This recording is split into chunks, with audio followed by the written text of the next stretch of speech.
ಚೆನ್ನಭೈರಾದೇವಿ ಒಂದು ನಾಟಕ.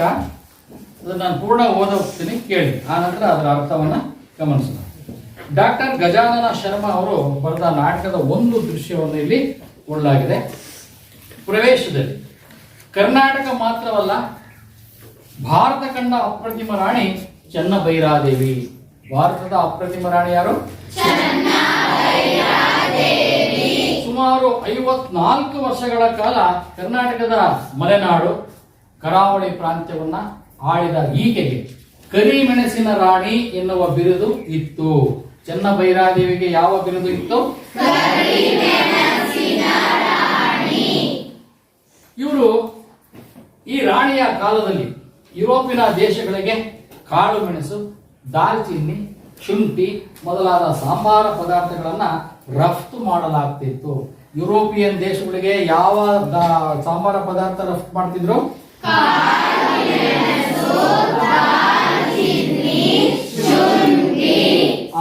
ಕೆಳದಿ ಅರಸರು ಬಿಜಾಪುರದ ಸುಲ್ತಾನರ ನಡುವಿನ ಯುದ್ಧಗಳನ್ನ ಕೂಡ ಚಾಣಾಕ್ಷತೆಯಿಂದ ನಿರ್ವಹಿಸಿದ್ದ ಈಕೆಯನ್ನ ಪೋರ್ಚುಗೀಸರು ರೈನಾ ದೆ ಪಿಮೆಂಟಾ ಎಂದು ಕರೀತಿದ್ರು. ಏನಂತ ಕರೀತಿದ್ರು?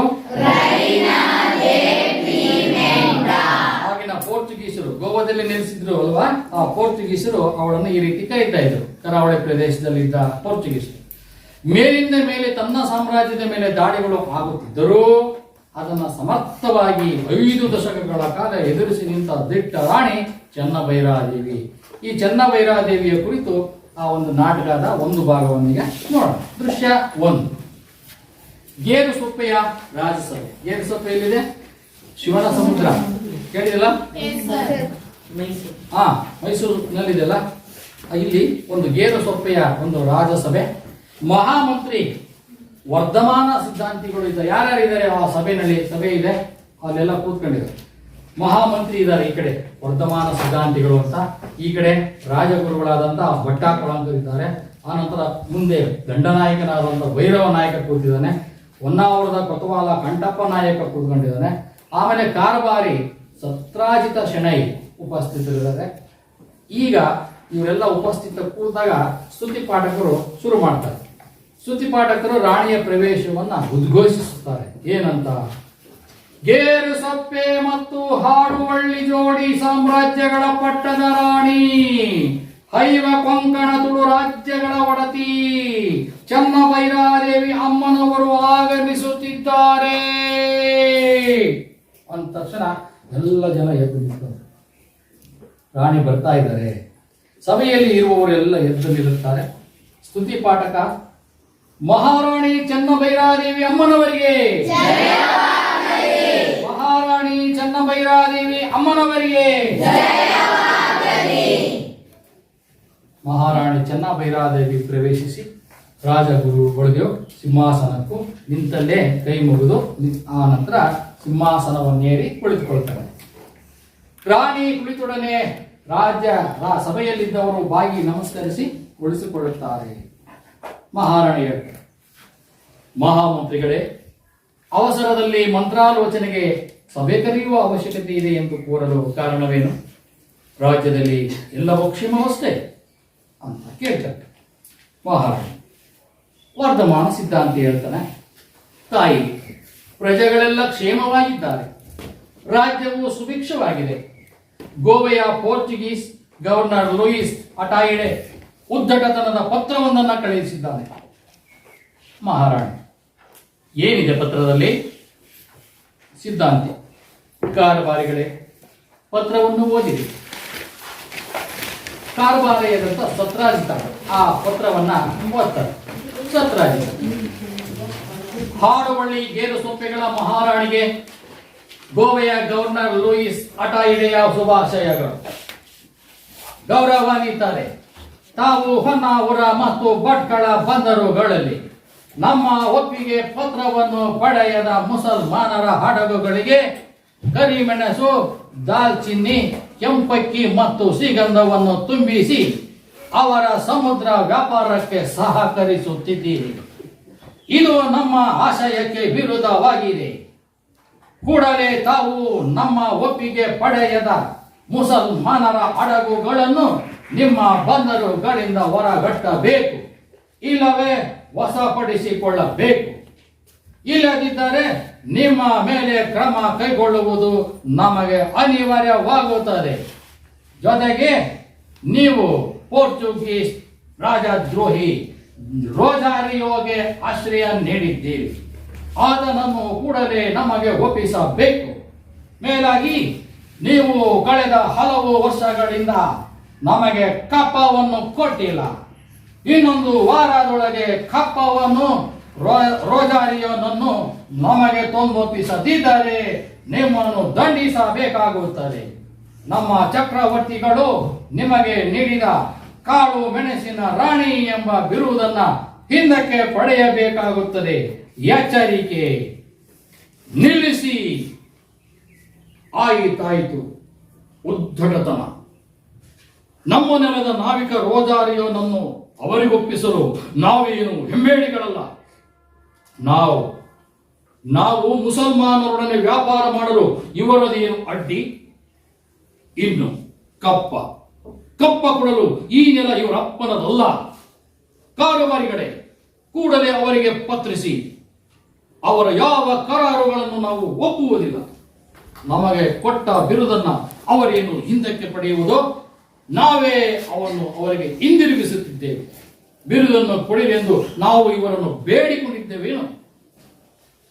ಚನ್ನಭೈರಾದೇವಿ ಉಗ್ರ ಅವತಾರ ತಾಳಿ ಹೇಳಿ ಹಿಂದೆ ಅವರಿಗೆ ನಮ್ಮ ಉತ್ತರವನ್ನು ಕಳುಹಿಸಿ. ಭೈರವ ನಾಯಕರೇ, ಹೊಗೆ ಒಡ್ಡಿ ಮತ್ತು ಇತರೆಡೆಯಲ್ಲಿ ಬೀಡು ಬಿಟ್ಟ ನಮ್ಮ ಸೈನ್ಯ ಕೂಡಲೇ ಹೊನ್ನಾವರಕ್ಕೆ ಬರಲಿ. ಹೊನ್ನಾವರ ಬಂದರಿನ ರಕ್ಷಣೆಗೆ ಇನ್ನಷ್ಟು ಯೋಧರನ್ನು ನೇಮಿಸಿ. ಭೈರವ ನಾಯಕ: ಅಪ್ಪಣೆ ಮಹಾರಾಣಿ. ಹೊನ್ನಾವರದಲ್ಲಿರುವ ನಮ್ಮ ನಾವಿಕ ಪಡೆಯ ಸರದಾರ ರೋಜಾರಿಯೋನನ್ನು ಕೂಡಲೇ ಕಾನೂರಿಗೆ ಕಳುಹಿಸುವ ವ್ಯವಸ್ಥೆ ಮಾಡಿ. ಕಂಠಪ್ಪ ನಾಯಕರೇ, ಹೊನ್ನಾವರ ಕೋಟೆ ಸುಭದ್ರವಾಗಿದೆಯಷ್ಟೇ? ಕಂಠಪ್ಪ ನಾಯಕ: ಸುಭದ್ರವಾಗಿದೆ ಮಹಾರಾಣಿ. ನಮ್ಮಲ್ಲಿ 300 ಮಂದಿ ಸಶಸ್ತ್ರ ಕಾವಲು ಪಡೆಯ ಯೋಧರಿದ್ದಾರೆ. ಅಗತ್ಯವಿದ್ದರೆ ದಂಡನಾಯಕರ ಬಳಿ ಹೆಚ್ಚು ನೆರವು ಕೇಳುತ್ತೇವೆ. ಅಷ್ಟರಲ್ಲಿ ಕಾವಲು ಭಟ ಬಂದು ಶಬರಿಯ ಒಳಗೆ ಬರಲು ಅಪ್ಪಣೆ ಕೇಳುತ್ತಿದ್ದಾಳೆಂದು ಹೇಳಿದ್ದಾನೆ. ಮಹಾರಾಣಿ ಅವಳನ್ನು ಒಳಗೆ ಕಳಿಸು ಎನ್ನುತ್ತಾಳೆ. ಶಬರಿ ಒಳಗೆ ಬಂದು ಮಹಾರಾಣಿಗೆ ತಲೆಬಾಗಿ ವಂದಿಸಿ, ಮಹಾರಾಣಿಯವರಿಗೆ ಜಯವಾಗಲಿ. ತಮ್ಮಲ್ಲಿ ಅರಿಕೆ ಮಾಡಿಕೊಳ್ಳಲು ಅವಸರದ ಸಂಗತಿಯೊಂದಿದೆ ಮಹಾರಾಣಿ. ಮಹಾರಾಣಿ: ಹೇಳು ಶಬಲೆ. ಮಹಾರಾಣಿ, ಗೋವೆಯ ಗವರ್ನರ್ ಲೂಯಿಸ್ ಅಟಾಯಿಡಿಯ ನಾವಿಕ ದಂಡು ಹೊನ್ನಾವರದ ಮೇಲೆ ದಾಳಿ ಮಾಡಲು ಹೊರಡುವುದಕ್ಕೆ ಸಿದ್ಧವಾಗಿ ನಿಂತಿದೆ. 2 ದಿನದಲ್ಲಿ ದಂಡು ಗೋವೆಯಿಂದ ಹೊರಡಲಿದೆ ಮಹಾರಾಣಿ. ಸಿದ್ಧಾಂತಿ: ಹೌದೇನು? ಪತ್ರದಲ್ಲಿ ಆತ 1 ವಾರದ ಗಡುವು ಕೊಟ್ಟಿದ್ದಾನೆ. ಮಹಾರಾಣಿ: ಅದು ಅವರ ಯುದ್ಧ ತಂತ್ರ. ಮಹಾಮಂತ್ರಿಗಳೇ, ಕುತಂತ್ರವೇ ಯುದ್ಧ ನೀತಿಯಾಗಿರುವ ಪೋರ್ಚುಗೀಸರು ಹೇಳುವುದೊಂದು ಮಾಡುವುದೊಂದು. ಅವರಲ್ಲೇನು ಹೊಸದು, ಅದರಲ್ಲೇನಿದೆ ಹೊಸದು? ದಂಡನಾಯಕರೇ, ಈ ಬಾರಿ ಅವರಿಗೆ ಸರಿಯಾದ ಪಾಠ ಕಲಿಸಬೇಕು. ಶಬರಿ: ಮಹಾರಾಣಿ, ಅವರು ಯುದ್ಧಕ್ಕೆ ಸಿದ್ಧರಾಗಿರುವುದು 2 ಉದ್ದೇಶಕ್ಕೆ. 1, ನಮಗೆ ಸಹಾಯ ಮಾಡಿದ ತಪ್ಪಿಗೆ ರೋಜಾರಿಯೋನನ್ನು ಪೋರ್ಚುಗಲ್ಲಿಗೆ ಒಯ್ದು ದಂಡನೆ ನೀಡಲು. ಇನ್ನೊಂದು, ನೀವು ಮತಾಂತರಕ್ಕಾಗಿ ಬರುವ ಮಿಷನರಿಗಳಿಗೆ ಅವಕಾಶ ನೀಡುತ್ತಿಲ್ಲವೆಂದು ನಿಮ್ಮನ್ನು ಬಂಧಿಸಿ ಗೋವಿಗೆ ಒಯ್ಯಲು. ಅದಕ್ಕಾಗಿಯೇ ಅಟಾಯಿಡಿಯೇ ಪೋರ್ಚುಗಲ್ಲಿನ ಪ್ರಭು ಸೆಬಾಸ್ಟಿಯನ್ಗೆ ವಿಶೇಷ ಪತ್ರ ಗಳಿಸಿ ಹೆಚ್ಚು ನಾವೆಗಳನ್ನು ತರಿಸಿಕೊಂಡಿದ್ದಾನೆ. ಹಾಗಾಗಿ ಸಿದ್ಧಾಂತಿ: ಏನು ಶಬಲೆ? ಅರ್ಥವಾಕ್ಯಕ್ಕೆ ಮಾತು ನಿಲ್ಲಿಸಿದೆ. ಶಬಲೆ: ನನ್ನನ್ನು ಕ್ಷಮಿಸಬೇಕು ಮಹಾರಾಣಿ. ಅವರು ಸುಮಾರು 130 ಹಡಗುಗಳನ್ನು ಸಜ್ಜುಗೊಳಿಸಿದ್ದಾರೆ. ವಿಶೇಷ ತರಬೇತಿ ಪಡೆದ ನಾವಿಕ ಸೈನ್ಯವನ್ನು ಪೋರ್ಚುಗಲ್ಲಿನಿಂದ ತರಿಸಿದ್ದಾರೆ. ಹಾಗಾಗಿ ಈ ಸಲ ಸಮುದ್ರ ಯುದ್ಧದಲ್ಲಿ ಅವರನ್ನು ಗೆಲ್ಲುವುದು ಕಷ್ಟ ಸಾಧ್ಯ ಮಹಾರಾಣಿ. ಶಬಲೆ: ನಿನ್ನ ಬಾಯಲ್ಲಿ ಸೋಲಿನ ಮಾತು. ಏನಾಯಿತು ನಿನಗೆ? ಶಬಲೆ: ಅವರ ಸಿದ್ಧತೆ ಆಗಿದೆ ಮಹಾರಾಣಿ. ಒಂದು ವಾರ ಕಾಲ ಅವರು ಬಂದರು. ಕಟ್ಟೆಗಳಲ್ಲಿ ರಹಸ್ಯವಾಗಿ ಸಂಚರಿಸಿ ಮಾಹಿತಿ ಸಂಗ್ರಹಿಸಿದ್ದೇನೆ. ಈ ಸಲ ತಾವೇನಾದರೂ ವಿಶೇಷ ಪ್ರತಿತಂತ್ರ ಹೂಡಬೇಕು. ಭೈರವನ ಶಬಲೆ ಅವರ ಹಡಗುಗಳ ಸಂಖ್ಯೆ ನೋಡಿ ಹೆದರಿದಂತಿದೆ ಮಹಾರಾಣಿ. ಅವರೊಮ್ಮೆ ದಾಳಿ ಮಾಡಿ ನಂತರ ತಿಳಿಯುತ್ತದೆ ಪರಂಗಿಗಳ ಪರಾಕ್ರಮ. ಸಿದ್ಧಾಂತ ಭೈರವ ನಾಯಕರೇ, ವಿಷಯ ಅಷ್ಟು ಸರಳವಲ್ಲ. ಶಬಲೆಯ ಮಾತು ಸರಿಯಿದೆ. ಯಾವತ್ತು ಮೊಸಳೆಯನ್ನು ನೀರಿನಲ್ಲಿ ಸೋಲಿಸುವುದು ಕಷ್ಟ, ಅದನ್ನು ನೀರಿನಿಂದ ಹೊರಗೆಳೆದು ಸದೆ ಬಡಿಯಬೇಕು. ಮಹಾರಾಣಿ, ಅರ್ಥವಾಯಿತು ಮಹಾಮಂತ್ರಿಗಳೇ. ಈ ಬಾರಿ ನಮ್ಮ ಯುದ್ಧ ತಂತ್ರ ಬದಲಾಗಬೇಕು. ಮೊಸಳೆಯನ್ನು ನೀರಿನಿಂದ ಹೊರಗೆಳೆದು ಸೋಲಿಸಬೇಕು. ಸರಿ, ಇಲ್ಲಿಗೆ ಸಭೆಯನ್ನು ಮುಗಿಸೋಣ. ಭೈರವ ನಾಯಕರೇ, ನೀವು ಶಬಲೆ ಮತ್ತು ಸತ್ರಾಜಿತ ಬೆಳಗ್ಗೆ ನನ್ನನ್ನು ಭೇಟಿ ಮಾಡಿ. ರಾಣಿ ಎದ್ದು ನಿಲ್ಲುತ್ತಿದ್ದಂತೆ ಸ್ತುತಿ ಪಾಠಕ ಮತ್ತೊಮ್ಮೆ ಜಯಘೋಷ ಮಾಡುತ್ತಾನೆ. ರಾಣಿ ಚೆನ್ನಭೈರವ ದೇವಿಯವರಿಗೆ, ರಾಣಿ ಚೆನ್ನಭೈರವ ದೇವಿಯವರಿಗೆ.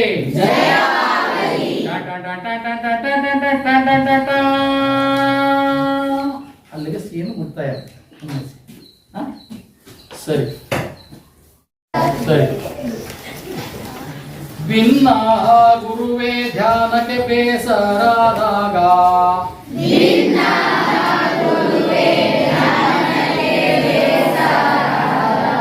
ಎಳಿಬಾರ್ದು, ಸ್ವಲ್ಪ ಸ್ಪೀಡ್ ಮಾಡಬೇಕು. ಭಿನ್ನ ಗುರುವೇ ಧ್ಯಾನಕ್ಕೆ ಬೇಸರಾದಾಗ,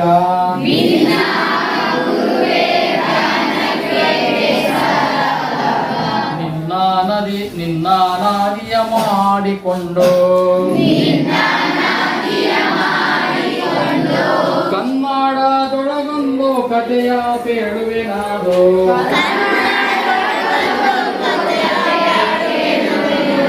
ನಿನ್ನಾಜ್ಞೆ ಕಂಡ ನನ್ನೊಡೆಯ, ಅಯ್ಯಯ್ಯ ಚೆನ್ನಾದುದೆನೆ ಕನ್ನಡಿಗಾರು.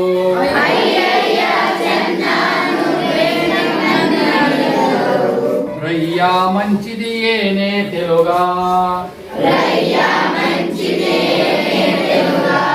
ಅಯ್ಯಯ್ಯ ಎಂಚ ಬೋಲಾಂಡೆಂದು ತುಳುವಾರು.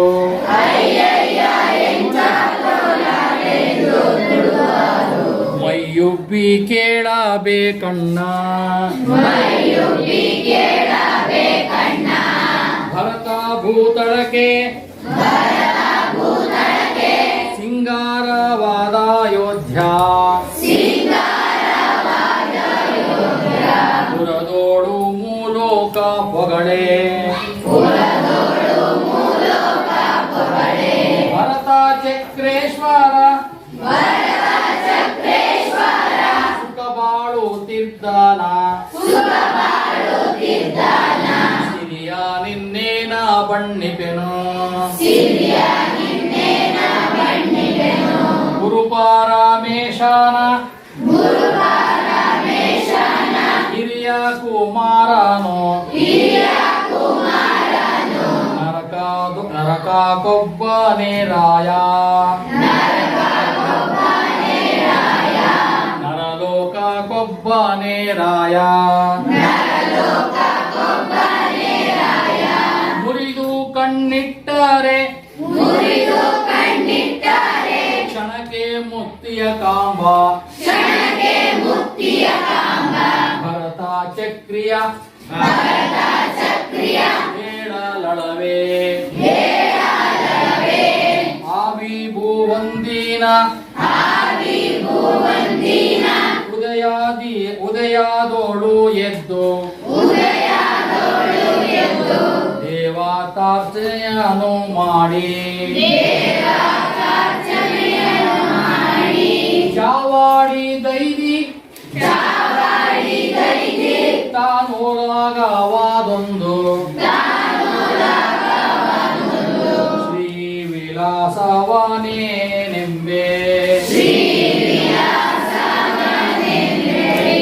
ನವರತ್ನ ಹೇಮ ನಿವಾಸ್ಥಾನ ಭವನದೋಳ ರಾಜ ರತ್ನ ಭವನದೋಳ ಆ ರಾಜ ರತ್ನ ಚೆಲಿವಾಡೆ ದೆಸೆದಾನು ರತ್ನ ಪುಷ್ಪಕದೋಳು ದಿವಿದೇಂದ್ರನು ಒಪ್ಪು ವಂದದಳು ದಿವಿದೇಂದ್ರನೊಪ್ಪು ವಂದದಳು ತರತಾರ ವಿಡಿದು ಧಾಡಿಸುತ್ತೀಹ ದೀರ್ಘ ಚಾಮರಗಳ ಸಾಲೋಳು ಎಸೆದ ಹರಿವ ಬೆಳ್ಮುಗಿಲೋಳು ತೋರಿ ಮರಸುವ ಚಂದಿರನು ಭಾಸ್ಕರನು ಎಂಬಂತೆ ಅಂಬೂಜವೆಲ್ಲವೂ ರವಿಯ ನೋಡ್ಪಂತೆ ನೀಲಾಂಬೂಜ ನೋಡ್ಪಂತೆ ಶಶಿಯ ತುಂಬಿದ ಸಭೆಯಲ್ಲ ನೃಪನ ನೋಡುವ ಮಿಕ್ಕ ಅಂಬಾಲ ಮರೆದುವುದಲ್ಲಲ್ಲಿ ರತ್ನಾಕರ ವರ್ಣಿ ಸಾಮಾನ್ಯ ಶತವರ್ಷ 1560ರಲ್ಲಿ ದಕ್ಷಿಣ ಕನ್ನಡ ಜಿಲ್ಲೆ ಮೂಡುಬಿದಿರೆಯಲ್ಲಿ ಜನಿಸಿದ ಕನ್ನಡ ಸಾಂಗತ್ಯ ಕವಿಗಳಲ್ಲಿ ಇವನು ಒಬ್ಬ ಅಗ್ರಗಣ್ಯ. ಅಪ್ಪಟ ದೇಸಿ ಛಂದಸ್ಸಾದ ಸಾಂಗತ್ಯದಲ್ಲಿ ಬೃಹತ್ ಕಾವ್ಯವನ್ನ ರಚಿಸಿದ್ದಾನೆ. ತಾಳ ಪ್ರದೇಶದ ಭೈರರಸ ಒಡೆಯರ ಆಸ್ಥಾನದಲ್ಲಿ ಕೆಲವು ಕಾಲ ಇದ್ದು ಶೃಂಗಾರ ಕವಿ ಅಭಿಧಾನಕ್ಕೆ ಪಾತ್ರರಾಗಿದ್ದಾರೆ. ಎಂತ ಕವಿ ಅಂತ ಅಭಿಧಾನ ಪಡೆದಿದ್ದಾರೆ? ಹಾಗೆಯೇ ಯೋಗ ಶಾಸ್ತ್ರ ಮತ್ತು ಕಾವ್ಯಶಾಸ್ತ್ರಗಳೆರಡರಲ್ಲೂ ಪರಿಣಿತನಾಗಿದ್ದ ಭರತೇಶ ವೈಭವ ಸಾಂಗತ್ಯವನ್ನ ಕಾವ್ಯವನ್ನ ಈತ ಬರೆದಿದ್ದಾನೆ. ಇವಲ್ಲದೆ ಅಪರಾಜಿತೇಶ್ವರ ಶತಕ, ತ್ರಿಲೋಕ ಶತಕ, ರತ್ನಕ ಆದೀಶ್ವರ ಶತಕ ಅಂತ ದೈನ ಧಾರ್ಮಿಕ ಕಾವ್ಯಗಳನ್ನು ಕೂಡ ಇವನು ರಚನೆ ಮಾಡಿದ್ದಾನೆ. ಸುಮಾರು 2000 ಸಾಂಪ್ರದಾಯಿಕ ಹಾಡುಗಳನ್ನು ರಚಿಸಿದ್ದು ಅವು ಆಧ್ಯಾತ್ಮ ಗೀತೆಗಳೆಂದು ಪ್ರಸಿದ್ಧಿಯಾಗಿವೆ. ದಾಸು ಶಾಮರಾಯ ಅವರು ಸಂಪಾದಿಸಿದಂತಹ ರತ್ನಾಕರನ ವರ್ಣಿ ವಿರಚಿತ ಭರತೇಶ ವೈಭವ ಸಂಗ್ರಹ ಗ್ರಂಥದ ಆಸ್ಥಾನ ಸಂಧಿಗಳನ್ನು ಆಧರಿಸಿ ಇಲ್ಲಿ ನಿಗದಿಪಡಿಸಲಾಗಿದೆ. ಈ ಪದ್ಯದ ಸಾರಾಂಶವನ್ನ ಮುಂದಿನ ತರಗತಿಯಲ್ಲಿ ನೋಡೋಣ. ಸರಿ. ಭಿನ್ನ ಗುರುವೇ ಧ್ಯಾನಕ್ಕೆ ಬೇಸರಾದಾಗ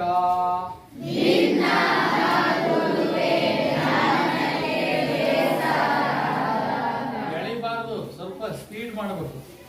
ಭಿನ್ನ ಗುರುವೇ ಧ್ಯಾನಕ್ಕೆ ಬೇಸರಾದಾಗ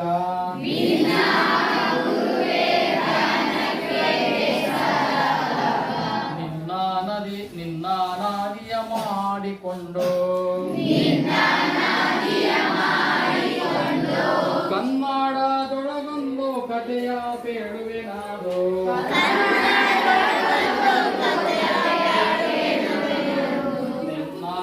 ಕಂಡ ನನ್ನೊಡೆಯ ಅಯ್ಯಯ್ಯ ಚೆನ್ನಾದುದೆನೆ ಕನ್ನಡಿಗಾರು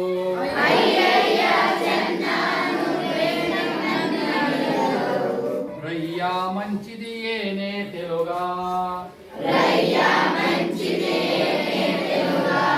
ಅಯ್ಯಯ್ಯ ಎಂಚ ಬೋಲಾಂಡೆಂದು ತುಳುವಾರು